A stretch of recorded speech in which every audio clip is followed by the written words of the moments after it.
그 동아일보에서 이렇게 포인트 테크놀로지라는 회사가 아마존에 뭐 납품을 했대는데, 그 제 방식의 어떤 그 플라스틱 광섬유를 아마 그 제 기술, 저는 이제 제 기술인 것 같습니다. 제 기술인 것 같은데, 이 부분에 대해서 미리 이렇게, 저는 뭐 소송 같은 건 걸지 않아요. 미리 명확하게 해드리기 위해서 이렇게 말씀을 드리는 겁니다. 기존의 어떤 광섬유를 석영실로 그냥 대체를 하고 가운데 이렇게 심을, 그걸 따라서 이렇게 광이 흐르게 하고, 주변을 플라스틱 관, 석영관은 좀 단가가 세잖아요. 플라스틱 관 뭐 이렇게 관으로 이제 대신을 하고요. 그래서 뭐 합성소면 나일론이 됐든 뭐가 됐든 간에 이렇게 플라스틱 관 같은 기타 다른 관으로 대체해도 돼요. 그 안을 이제 빛을 안쪽으로 모아주기 위한 코팅 구조, 유리막 코팅제, 세라믹 코팅제, 유리석영 코팅제 같은 기타의 다른 코팅제로 빛을 안쪽으로 모아져서 석영실을 따라서 흐르는 이런 구조가 되겠습니다. 그래서 기존 방식에 비해서 단가도 훨씬 낮고 신호도 뚜렷하게 멀리 전송될 거라고 저는 생각합니다. 이 방식을 이제 하시면 제 기술 구조가 되겠습니다. 두 번째는 가운데 석영실 대신 합성소면 나일론 B2가 90%짜리가 있습니다. 그래서 그거를 좀 더 이렇게 다듬어서 가운데 석영실을 대체해서 관으로 삼고, 그걸 따라서 광신호가 흐르게 하는 이런 기술입니다. 또는 그거 아니더라도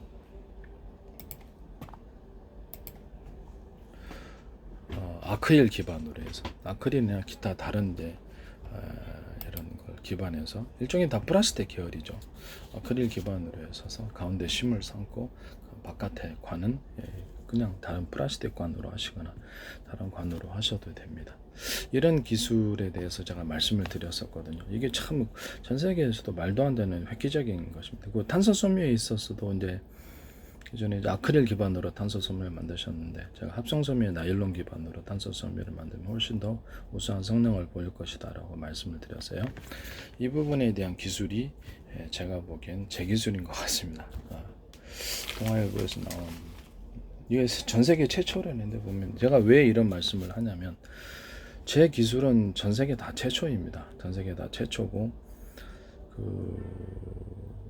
페이스북에는 해외 회원들이 한 5천 명 이상 되고, 뭐 국정원도 광고 내고, 뭐 하나 방산 기업들도 광고 내고, 그다음에 정부기관도 광고 내고, 그다음에 대기업체들도 광고 내고 그런 곳입니다.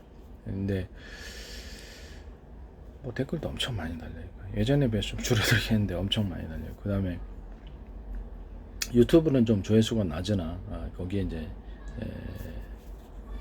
페이스북에 유튜브 주소가 소개되어 있고, 유튜브에도 이렇게 발표하면 어디선가는 제 기술이 나와요. 특히 YTN에서 제 기술이 집중적으로 나오고, 플라스틱 창문 같은 것도 전 세계 최초, 제가 말씀을 기존의 창문에다 덧대가지고 플라스틱 창문을 만들거나, 아니면 아예 제품 자체 만들 때부터 바깥에 깨지기 쉽잖아요. 태풍, 지진 뭐 이런 것들에. 그래서 내가 이거를 플라스틱 겉에는 이제 이렇게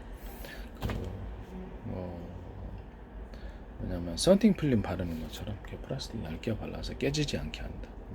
보석상이라든지 각종 가게 유리도 깨지기 쉽잖아요. 그 부분을 얇은 플라스틱으로 한다.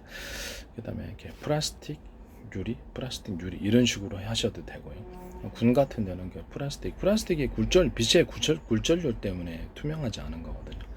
합성섬유 나일론 기반으로 해서 창문을 만들어도 되며, 90%짜리 B2가일짜리가 있어요. 거기다가 이제 두껍게 만들기 때문에 굴절률 때문에 투명하지 않아서 얇게 여러 장을 겹치는 구조로 해서 기존의 유리 창문을 대신할 수 있다고 제가 말씀을 드렸어요. 거기다 뭐 코팅 구조를 가질 수도 있겠, 썬팅 필름 아니더라도 유리석영 코팅제, 세라믹 코팅, 세라믹 코팅, 유리막 코팅제로 해서 햇빛을 좀 투과를 덜해서 손상을 막는 이런 것도 될 수 있고요. 아니면 합성섬유 나일론 기반으로 해서 하고, 그 다음에 안쪽에는 아크릴 구조, 아크릴이 좀 더 투명하잖아요. 아크릴 구조로 바깥에는 이게 합성섬유 나일론 구조로 이렇게 해서 플라스틱 창문을 만들 수 있다. 두껍기 때문에 빛의 굴절률이 유리보다 안 좋아서 투명하지 않으니까 이렇게 바깥에 이렇게 얇게 가공을 해가지고 여러 겹을 붙이면 충분히 유리창, 기존의 유리를 대체할 수 있고, 지진 같은 데 일어날 때 와장창 떨어져 내서 밑에 사람도 위험하고, 그래서 이번 태풍에도 그렇게 유리창 깨지는 걸 봤거든요. 그래서 제가 이거를 말씀을 드렸는데 YTN에서 그 기술이 나오더라고요.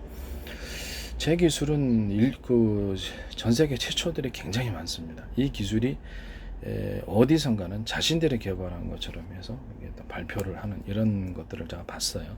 개인으로서는 참 좀 약간 화가 나는 부분이에요. 화가 나지만은 내 기술은 맞아요. 내 기술은 맞아요. 왜냐면 제가 만들었으니까 알죠. 기존에는 없었던 기술들이니까.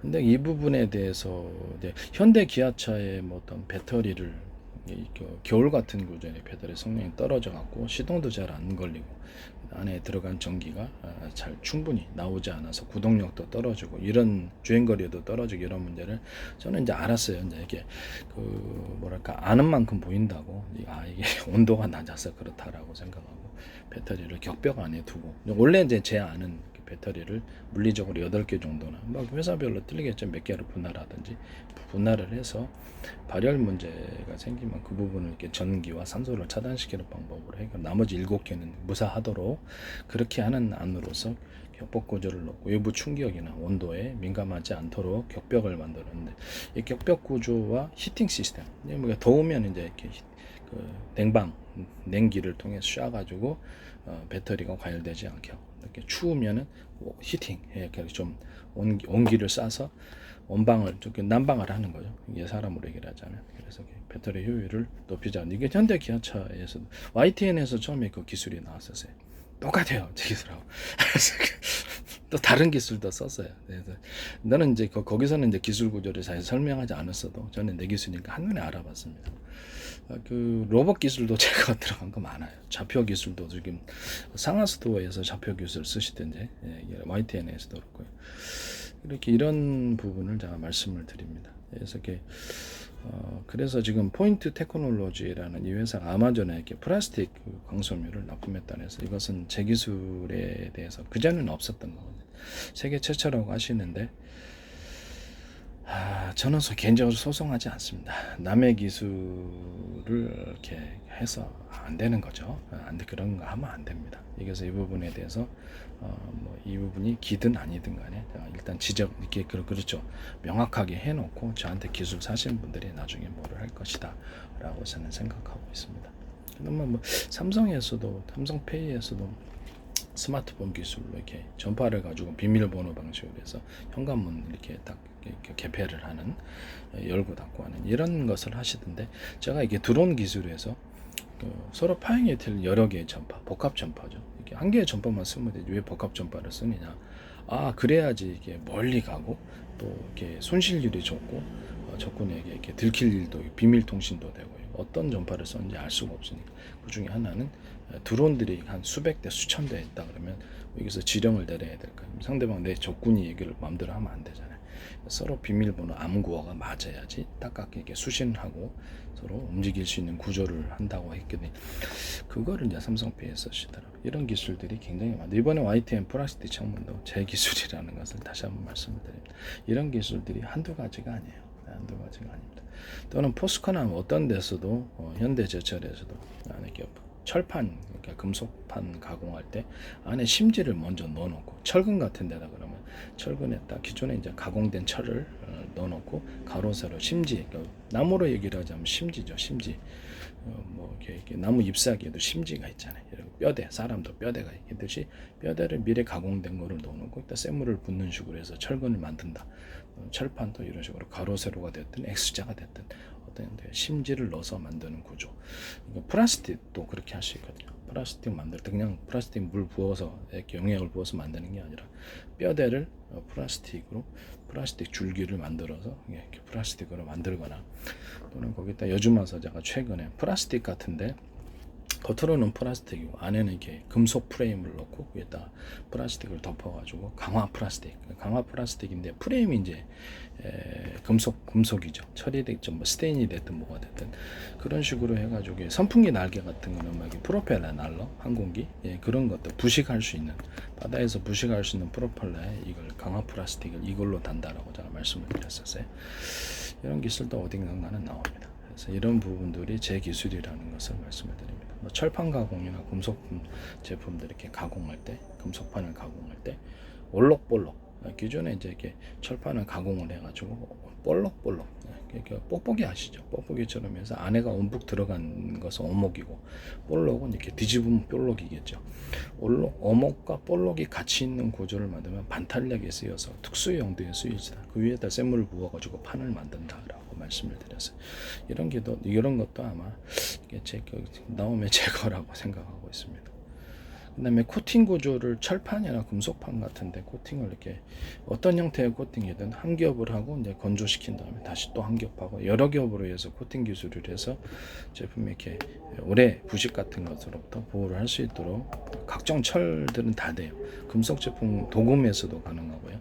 모든 형태의 이런 가공 기술 한번 건조시킨 다음에 그 위에다 다시 코팅하고 해가지고 반도체에서도 쓸 수 있어요. 반도체 적층 기술에서도 이 코팅 구조를 발열 문제를 이렇게 서로 층수를 올릴 때 발열 문제를 해결하기 위해서 제 방식이 이렇게 코팅을 실리콘을 이제 리얼 실리콘이 됐든 욕실용 그레이지용 실리콘이 됐든 어떤 형태의 실리콘이 됐든 실리콘을 한번 얇게 펴바르고 그 위에다 코팅을 해준다고 했습니다.